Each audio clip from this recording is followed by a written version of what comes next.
वहां परिवर्तन हो जाए, वहां जीवन रूपांतरित हो तो कोई फल ला सकता है। शायद मेरी बात सुबह वो मित्र नहीं समझ पाए।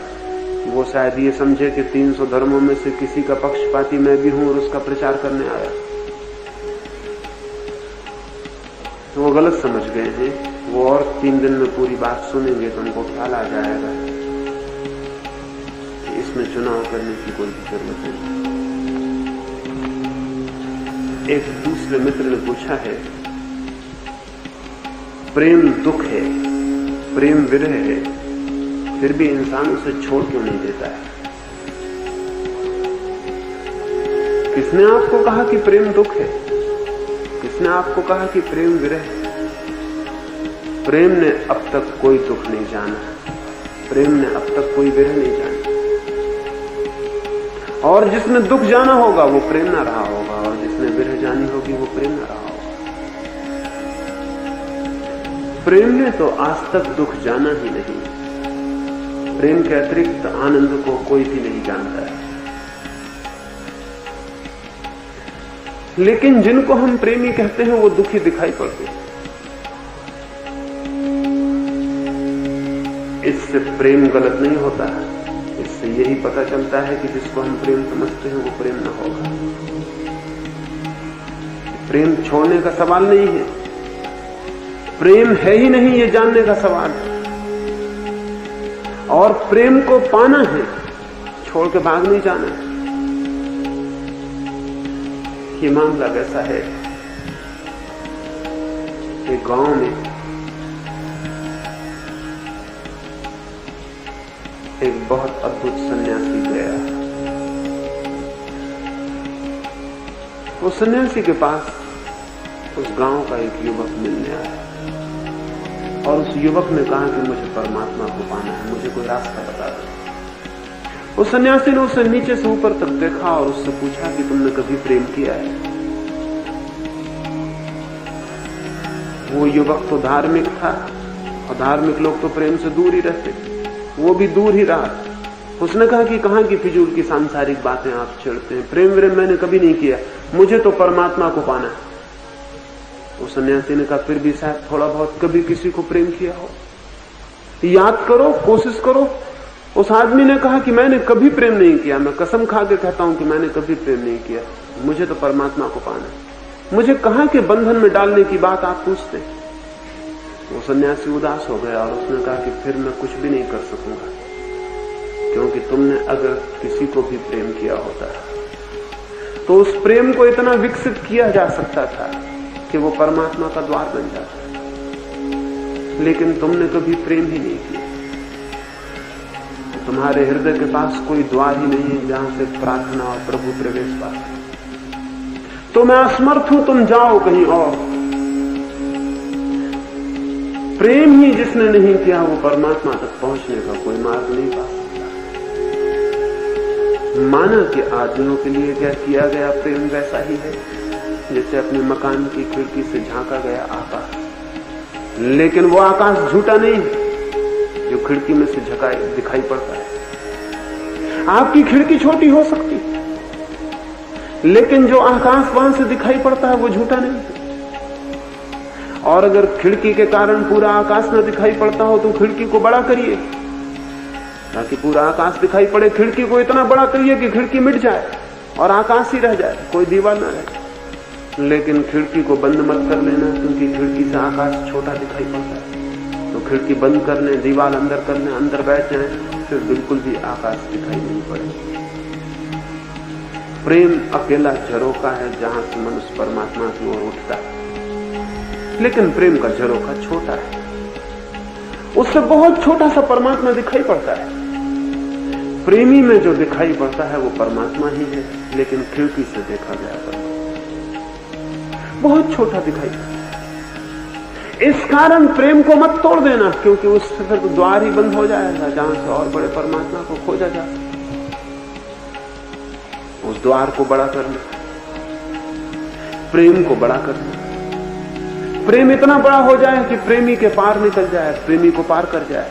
प्रेम इतना बड़ा हो जाए कि उसे कोई भी ना रोक सके, वो बड़ा से बड़ा होता चले। धीरे धीरे सभी उसके घेरे में समा जाएं, वो सबको पार कर जाए, सबके अतीत निकल जाए। जिस दिन प्रेम इतना बड़ा हो जाता है कि उसकी कोई सीमा नहीं रह जाती, उसी दिन प्रेम प्रार्थना बन जाता है। प्रेम में दुख नहीं है, प्रेम की सीमा में दुख है, और प्रेम की सीमा तोड़नी है।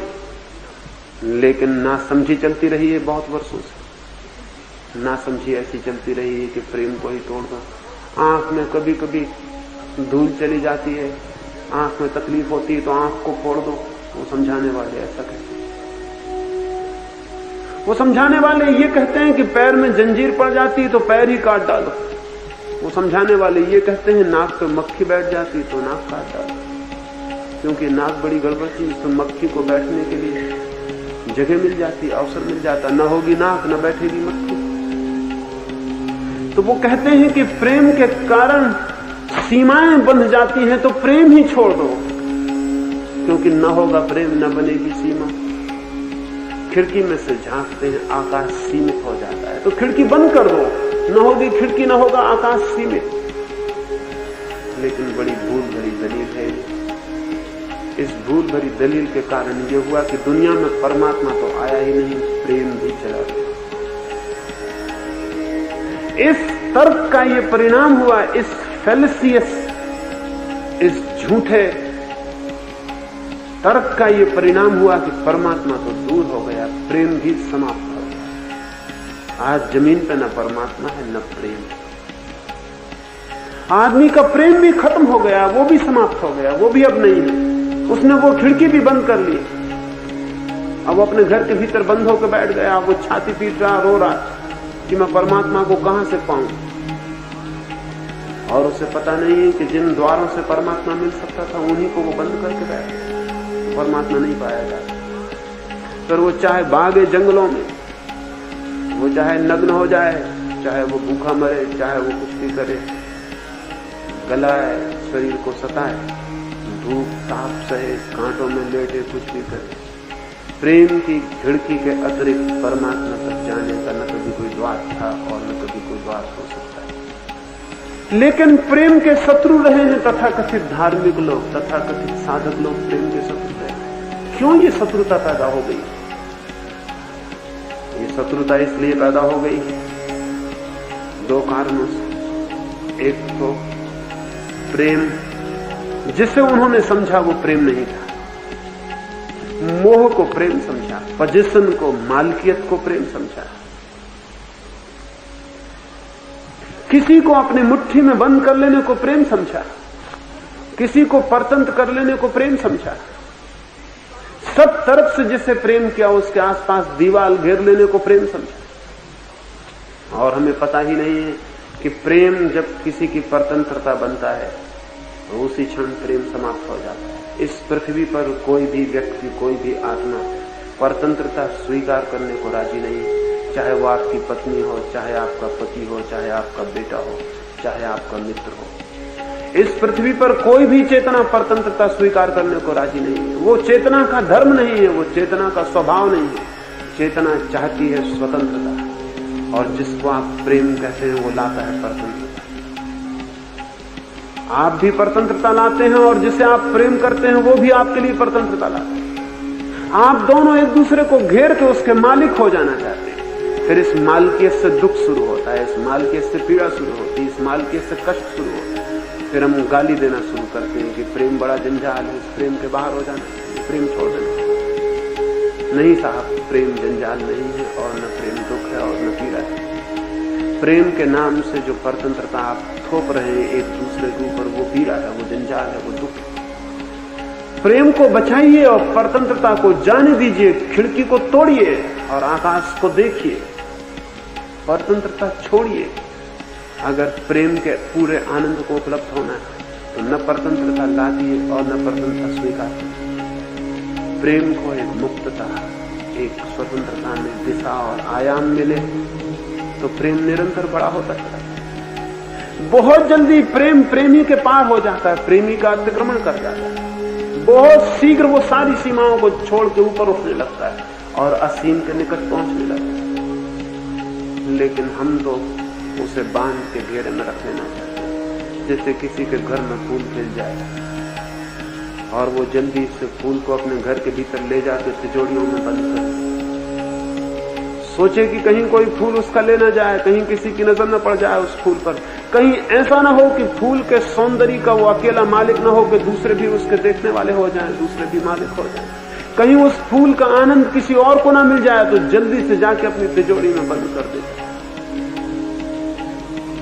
बड़ा खुश होता है, बड़ा नाचता है तिजोरी के आसपास कि मैंने बड़ी उपलब्धि कर ली, मैंने एक सुंदर फूल अपनी तिजोरी में बंद कर दिया। लेकिन उसे पता नहीं कि जो खुले आकाश में खिला था वो बंद तिजोरियों में मर जाता, जो खुले आकाश में, खुले सूरज में प्राणवान था वो बंद तिजोरियों में मृत हो जाता है। तिजोरी उसकी कब्र है, और जब वो चाबी से खोलेगा अपनी तिजोरी को तो पाएगा वहां तो वो मर गया जिसे वो बंद कर लाया। तब फिर वो रोएगा और चिल्लाएगा और कहेगा ये बड़ा जंजाल है, ये बड़ा दुख है, ये बड़ा विरह हो गया, ये बड़ी पीड़ा हो गई, ये बड़ी चिंता और संताप हो गया। तब वो कहेगा कि फूलों को प्रेम करना ही ठीक नहीं, फूलों के सौंदर्य को देखना ही ठीक नहीं, आंख बंद कर लो फूलों की तरफ, कभी फूलों की बगिया में मत जाना, निकल जाओ तो पीठ कर लेना, ऐसे जगह भाग जाओ जहां फूल ना होते हो, जहां प्रेम ना होता। वो आदमी ये नहीं देख रहा है कि फूल की गलती न थी, न फूल के सौंदर्य का कसूर था, न फूल को किए गए प्रेम की भूल थी। भूल थी तो ये थी कि वो उसका मालिक होना चाहा, जिसका कभी कोई मालिक नहीं हो सकता है। बस उस मालिकियत में सारी भूल हो गई, उस पोजीशन में सारी भूल हो गई, उस परिग्रह में सारी भूल हो गई। दुनिया स्वर्ग बन सकती है अगर प्रेम परिग्रह न बने, अगर प्रेम मालिकियत न बने तो दुनिया को उससे कुछ हो जाए। लेकिन ये नहीं होता और नहीं होने के कारण हम पीड़ा उठाते हैं। फिर पीड़ा का दोष अपने को देना चाहिए था कि मेरी कोई भूल थी, तो दोष प्रेम को देते हैं, दोष फूल को देखते हैं जो तिजोरी में आकर मर गया और कष्ट देने लगा। दोष था हमारा और हमने सरलता से उसे ट्रांसफर किया, उसे किसी और से ठोक दिया। ये जो प्रेम का विरोध पैदा हुआ, पहला तो ये कारण था। और दूसरा कारण यह था कि हजारों वर्षों से आदमी को यह समझाया गया है कि परमात्मा और संसार में एक बुनियादी विरोध, वे शत्रु हैं दोनों। संसार और परमात्मा में कोई गहरी शत्रुता है, तो जो आदमी संसार को प्रेम करता है वो परमात्मा से वंचित रह जाता है। ये दूसरी शिक्षा बड़ी खतरनाक साबित हुई। अगर परमात्मा का संसार से कोई भी विरोध है तो या तो अब तक परमात्मा न बचता या अब तक संसार न बचता। वे दोनों बचे हुए हैं और वे दोनों किसी गहरे तारतम्य में, किसी गहरी हारमोनी में जी रहे हैं। उनके बीच विरोध नहीं हो सकता। सच तो यह है कि उनके बीच दो होने का भी सवाल नहीं है, विरोध तो बहुत दूर की बात। जो अज्ञानी को संसार जैसा दिखाई पड़ता है वही ज्ञानी को परमात्मा हो जाता है। न तो कहीं कोई संसार है अलग, न कहीं कोई परमात्मा है। यही जीवन, यही पौधे, यही पशु, यही पक्षी, यही कंकड़ और पत्थर जिस दिन प्रेम की पूरी आंख खुलती है परमात्मा में परिवर्तित हो जाता है। लेकिन जिन लोगों ने संसार और परमात्मा का विरोध खड़ा किया और जिन्होंने कहा कि परमात्मा को पाना है तो संसार को छोड़ना पड़ेगा, उन सबको प्रेम के विरोध में शिक्षा देनी पड़ी, क्योंकि प्रेम संसार से जोड़ता है और परमात्मा से जुड़ना है तो प्रेम छोड़ना पड़ेगा। एक फकीर एक सुबह अपने झोपड़े के बाहर बैठा हुआ, उस गोद में उसके बेटे का लड़का बैठा हुआ था, छोटा सा बच्चा, और वो फकीर दोनों अकेले। उस बच्चे ने एक बड़ी अजीब बात पूछी। बच्चे अक्सर अजीब बातें पूछ लेते। उस बच्चे ने अपने उस बूढ़े को पूछा कि दादा, एक बात मुझे तुमसे पूछनी, मैंने सुना कि तुम परमात्मा को बहुत प्रेम करते हो। उस बूढ़े ने कहा, मैं उसे बहुत प्रेम करता हूं। उस लड़के ने पूछा, और आप मुझसे भी कई बार कहते हो कि मैं तुम्हें भी बहुत प्रेम करता हूं। उसने कहा, मैं तुम्हें भी बहुत प्रेम करता हूं। उस लड़के ने कहा, ये कैसे हो सकता है कि आप परमात्मा को भी प्रेम करो और मुझको भी।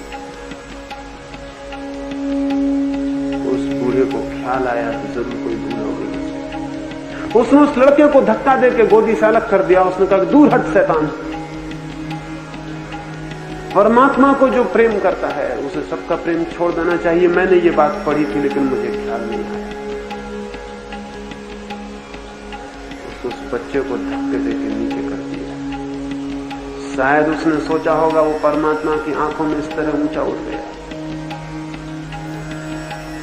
शायद उसने सोचा होगा कि उसने परमात्मा के प्रेम को पा लिया। शायद उसने सोचा होगा कि बड़ी साधना कर ली उसने, तो वो बड़े बंधनों के बाहर हो गया। अगर ऐसा सोचा हो तो वह आदमी पागल था, क्योंकि एक बच्चे को भी जो प्रेम नहीं कर सका वो परमात्मा को कैसे प्रेम कर सके। और एक बच्चे को जो धक्के देके हटा सका अपनी गोदी से। ऐसी जिसके मन की कठोरता है, ऐसी जिसके मन की क्रूरता है, ऐसा जिसके मन में आक्रमण है, ऐसा जिसके मन में हिंसा है, वो परमात्मा को प्रेम कर सकेगा, ये असंभव है। परमात्मा को प्रेम करने वाले वे लोग नहीं हैं जो जीवन से अपने प्रेम को खींच लेते हैं, बल्कि परमात्मा को प्रेम करने वाले वे ही लोग हैं जो जीवन पर अपने पूरे प्रेम को लौटा देते हैं। जीवन को प्रेम करने वाले लोग ही परमात्मा को प्रेम करने वाले लोग सिद्ध हो सकते हैं। जीवन से दूर, जीवन से भागने वाले लोग नहीं। जिनकी सामर्थ्य जीवन को भी प्रेम करने की नहीं, वे परमात्मा को कैसे प्रेम कर सकते। मेरी दृष्टि में प्रेम न तो सांसारिक होता है और न आध्यात्मिक होता है। प्रेम शुरू होता है संसार से, वो पूर्ण होता है अध्यात्म पर। प्रेम शुरू होता है पड़ोसी से, वो पूर्ण होता है परमात्मा पर। प्रेम न तो सांसारिक है न आध्यात्मिक। प्रेम तो संसार और परमात्मा के बीच का सेतु है, जहां से वे दोनों जुड़े हैं और एक। प्रेम बंधन नहीं, प्रेम से बड़ी कोई मुक्ति ही नहीं। इस जगत में वे ही लोग परम मुक्ति को अनुभव करते हैं जो परम प्रेम को उपलब्ध होते हैं। इसलिए ये मत पूछे कि प्रेम दुख है। अगर प्रेम ने आपको दुख दिया हो तो सोच लेना ठीक से, आपने प्रेम नहीं जाना, आपने प्रेम नहीं किया, आप प्रेम को उपलब्ध नहीं हो सके। लेकिन कोई भी अपनी भूल नहीं देखना चाहता है और किसी भी चीज की भूल को थोप कर निर्दोष हो जाना है। प्रेम करने वालों ने तो कभी आज तक ये नहीं कहा कि प्रेम तो। किस प्रेम करने वाले ने कहा? क्राइस्ट एक गांव के पास से गुजरते थे। दोपहर थी, घनी और तेज थी धूप, और वे एक बगीचे में विश्राम करने को रुक गए। वो बगीचा एक वेश्या का बगीचा। अगर क्राइस्ट कोई बने बनाए सन्यासी होते तो वेश्या के घर से कई कदम दूर से ही भाग गए होते। कहां वेश्या और कहां सन्यासी। लेकिन धूप थी तेज और घनी छाया थी उस वेश्या के भवन के बगीचे में। वो विश्राम करने को रुक गए। वो वेश्या थी मैगदलेन। उसने अपनी खिड़की से झांक कर देखा, एक बहुत सुंदर युवा, एक अपूर्व रूप से शांत व्यक्ति वहां लेटा है छाया। उसने ऐसा सुंदर आदमी ही नहीं देखा। एक सौंदर्य शरीर का भी होता है और एक सौंदर्य उससे भी गहरा है। और जब वो गहरा सौंदर्य उपलब्ध होता है तो शरीर की कुरूपता भी बह जाती है और भीतर से जैसे एक प्रकाश भी प्रकट होने लगता है उस देश। उसने बहुत सुंदर लोग देखे थे, वो वेश्या ही थी और उस देश की सबसे सुंदर वेश्या थी। बड़े सम्राट और बड़े राजकुमार और बड़े धनपति उसके द्वार पर भीख मांगते थे प्रेम। लेकिन आज पहली दफा उसे लगा कि प्रेम की भीख अगर मुझे भी मांगनी पड़े तो मैं भी मांगू। वो अपने महल से बाहर निकली और जाकर क्राइस्ट से उसने कहा कि युवक, क्या उचित ना होगा कि तुम मेरे महल में चल के विश्राम करो। लेकिन क्राइस्ट तब उठने को थे और विश्राम पूरा हो गया था और उन्होंने कहा कि अब तो मेरे जाने का समय भी आ गया, मैं विश्राम कर चुका है, फिर कभी थकूंगा इस राह पर तो जरूर तुम्हारे भवन में विश्राम करूंगा। और तुमने कहा कि मेरे भवन में आ जाओ तो मैं आ ही गया, क्योंकि तुमने कहा तो बात पूरी हो गई।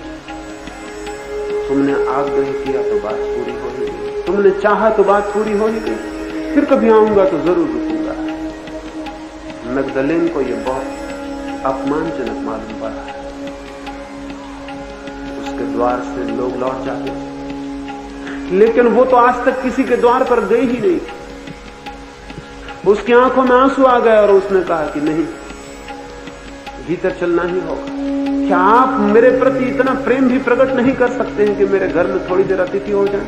तो क्राइस्ट ने मैगदलेन को कहा, मैगदलेन, बहुत लोग तेरे पास प्रेम करने आए होंगे, लेकिन मैं तुझसे कहता हूं कि मेरे अतिरिक्त उनमें से तुझे कोई भी प्रेम नहीं कर सकता। लेकिन तू जिस प्रेम को पहचानने की आदी हो गई, शायद तू नहीं पहचान पा रही मेरे प्रेम को। किसी दिन हो सकता है तुझे दिखाई पड़े कि प्रेम क्या है, और उस दिन तू जानेगी कि कौन प्रेम कर सकता है। जिस हृदय से घृणा विलीन हो गई हो, जिस चित्त से क्रोध समाप्त हो गया हो,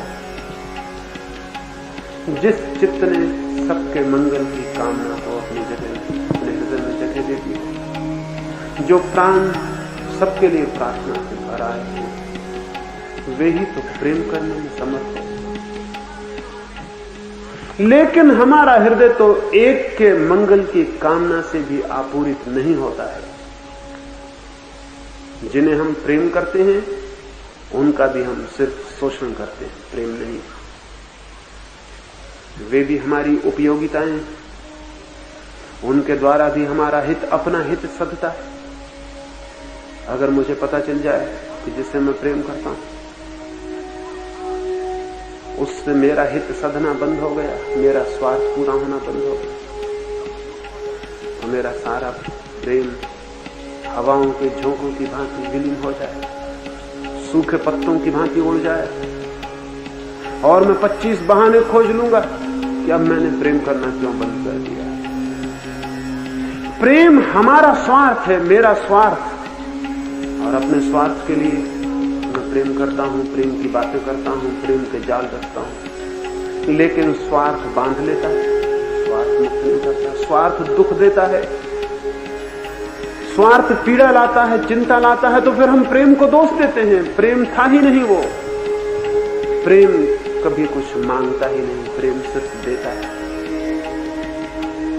प्रेम निरंतर दूसरे की हित कामना है, प्रेम शोषण नहीं है।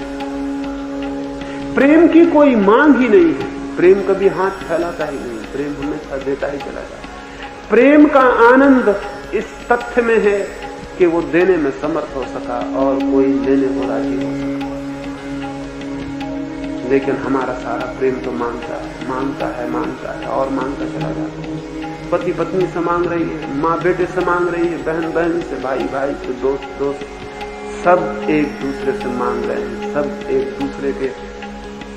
एक दूसरे से कुछ लेने को आतुर उत्सुक है। वे जो मांग रहे हैं उसी से होगा उनका प्रेम, लेकिन उनसे नहीं जिनको वो प्रेम जतला रहे हैं।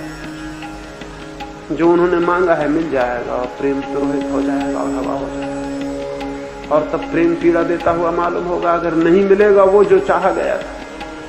प्रेम कोई इच्छा नहीं है, प्रेम कोई वासना नहीं है, प्रेम से बड़ी कोई साधना नहीं है, क्योंकि प्रेम है दान, वो है बांटना, और वो चीजों का बांटना नहीं है, वो है हृदय का बांटना, स्वयं को बांटना। तो जब भी कोई प्रेमी समर्थ हो पाता है अपने को बांटने, तब वो उस आनंद को अनुभव करता है जिसकी हमें कोई खबर नहीं, वो सुख को जान लेता है जिसका हमें कोई पता नहीं, वो कृतार्थ हो जाता है, वो धन्य हो जाता है। उसी धन्यता में उसे पहली बार पता चलता है कि क्या है ग्रेटिट्यूड, क्या है अनुग्रह। उसी धन्यता में उसे पहली बार उसके हाथ आकाश की तरफ उठते हैं और परम सत्ता की ओर उसके प्राण झुकते हैं। उसी अनुग्रह में, प्रेम के अनुग्रह में पहली बार प्रार्थना का जन्म होता है, और प्रेम के अनुग्रह में ही पहली बार परमात्मा के मंदिर की सीढ़ियां स्पष्ट होनी शुरू हो जाती। रविंद्रनाथ मरने को थे और उन्होंने अपने अंतिम गीतों में एक गीत लिखा है, और उस गीत में लिखा है कि हे परमात्मा, तेरी पृथ्वी बहुत सुंदर थी और तेरा संसार बहुत अद्भुत था। जितना भी मैं प्रेम कर सका उतना मैं आनंद पा सका, और अगर मैंने कोई कष्ट पाए तो वो मेरे प्रेम की कमी थी, वो तेरे संसार की कमी थी। और मैं तुझसे प्रार्थना करता हूं कि मैं मुक्ति नहीं चाहता और मैं कोई मोक्ष नहीं चाहता। मैं तो यही चाहता हूं कि मुझे इस योग समझना, इस योग बनाना कि मैं बार बार लौट जाऊं तेरे संसार को प्रेम कर सकूं। वो घड़ी आ जाए एक दिन कि मेरा परिपूर्ण हृदय तेरे संसार के प्रति परिपूर्णता और प्रेम से भर जाए। उसी क्षण को मैं जान लूंगा कि मुक्ति मेरे द्वार आ गई। प्रेम जिस दिन पूर्ण होता है उसी दिन व्यक्ति पूर्ण मुक्त हो जाए। प्रेम के विरोध में नहीं है मुक्ति, प्रेम में, प्रेम के भीतर ही है मुक्ति। प्रेम की शत्रुता में नहीं, प्रेम के प्रति पीठ करके नहीं। और चूंकि धर्म ने प्रेम का विरोध लिया, इसलिए धर्म संसार को उजाड़ने वाला, सिद्धुआ बनाने वाला नहीं। ये पृथ्वी स्वर्ग हो सकती थी, ये नरक हो गई, क्योंकि जिस सूत्र से ये स्वर्ग हो सकती थी धर्मों ने उसी का विरोध ले लिया। वे उसी के शत्रु होकर खड़े हो गए।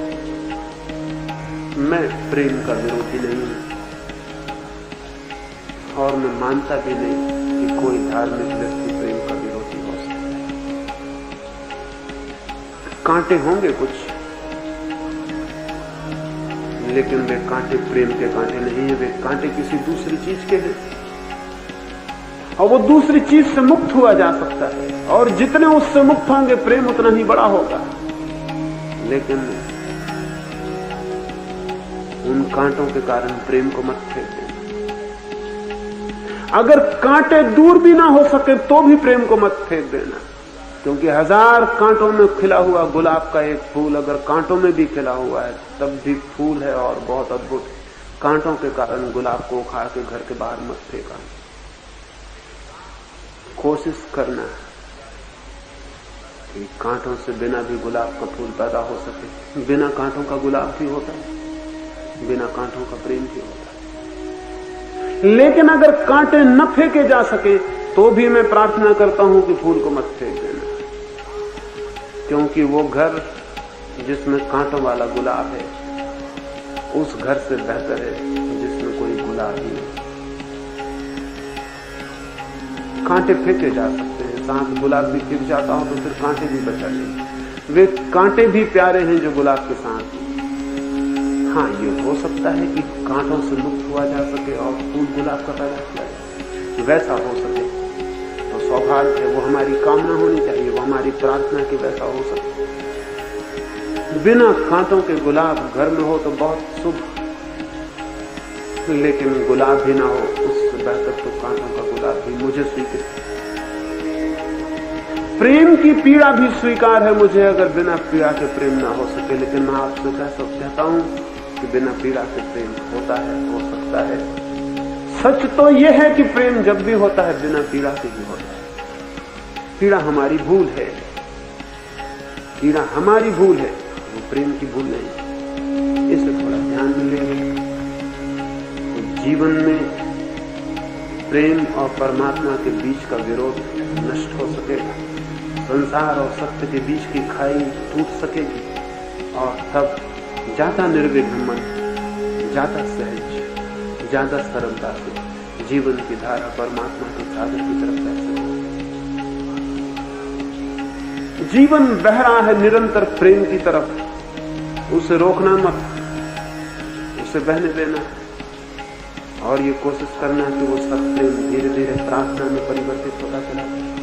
वो सब प्रेम धीरे धीरे पार्थिव को पार करता चला जाए। वो सब प्रेम धीरे धीरे सारी सीमाओं को छोड़ता ऊपर असीम की तरफ उठता चला जाए। जब प्रेम असीम को उपलब्ध हो जाता है तो व्यक्ति धन्यता को उपलब्ध हो जाता है। वो जीवन की परम उपलब्धि।